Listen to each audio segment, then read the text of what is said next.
वीजेच्या वैभवात भर घालणाऱ्या 52 फूट उंच भगवान विठ्ठलाच्या मूर्तीभोवती वीज पुरवठा खंडित झाल्यावर अंधाराचे साम्राज्य पसरते।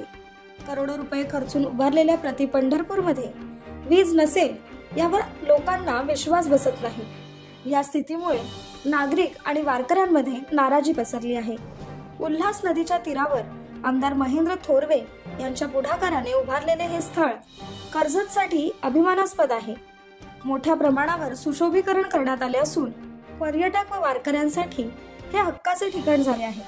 मात्र रात्रीच्या वेळी नागरिक या भागात फिरत असताना अचानक वीज खंडित होते आणि संपूर्ण परिसर अंधारात गडप होतो। सोमवारी रात्री 8:30च्या सुमारास वीज गेली। त्यावेळी विठ्ठल मूर्ती अंधारात हरवली। दूरवरून दिव्यांचा थोडासा प्रकाश मूर्तीवर पडत होता, पण संपूर्ण परिसर काळोखात गेले होते। विशेष म्हणजे श्री विठ्ठल मूर्तीच्या अवघ्या काही मीटर अंतरावर असलेल्या भजनभूषण गजाननबुवा पाटील स्मारकात सोलार दिवे आहेत। आमदार महेंद्र थोरवे यांच्या कार्यालयाबाहेरही सोलार दिवे लावण्यात आले आहेत।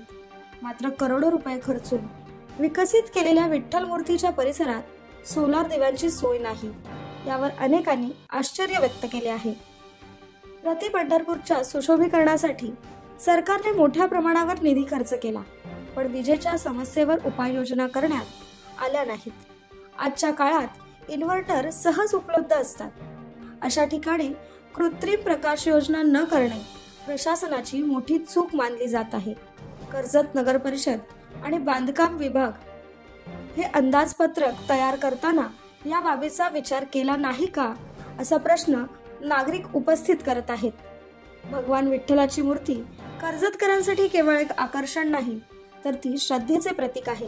मात्र प्रशासनाच्या हलगर्जीपणामुळे ती अंधारात जावी हे कोणालाच पटणारे नाही। त्यामुळे कर्जत नगर परिषद आणि संबंधित अधिकाऱ्यांनी त्वरित पावले उचलून या परिसरात सोलार दिवे बसवावेत आणि वीज पुरवठा खंडित झाल्यास पर्यायी प्रकाश योजना करण्याची जबाबदारी घ्यावी, अशी मागणी नागरिक आणि वारकरी करत आहेत।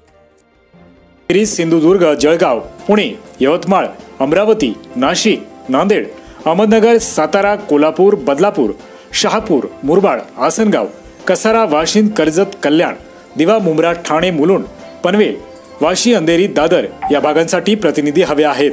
आपण जर या क्षेत्रात काम करण्यासाठी उत्सुक असाल तर आजच संपर्क करा। एक नवीन संधी आपली वाट पाहत आहे। महाराष्ट्रासह देश विदेशातल्या ताज्या घडामोडी आणि बातम्या पाहण्यासाठी गुगलवरती जाऊन www.mumbai-24.com या आमच्या वेबसाईटला भेट द्या।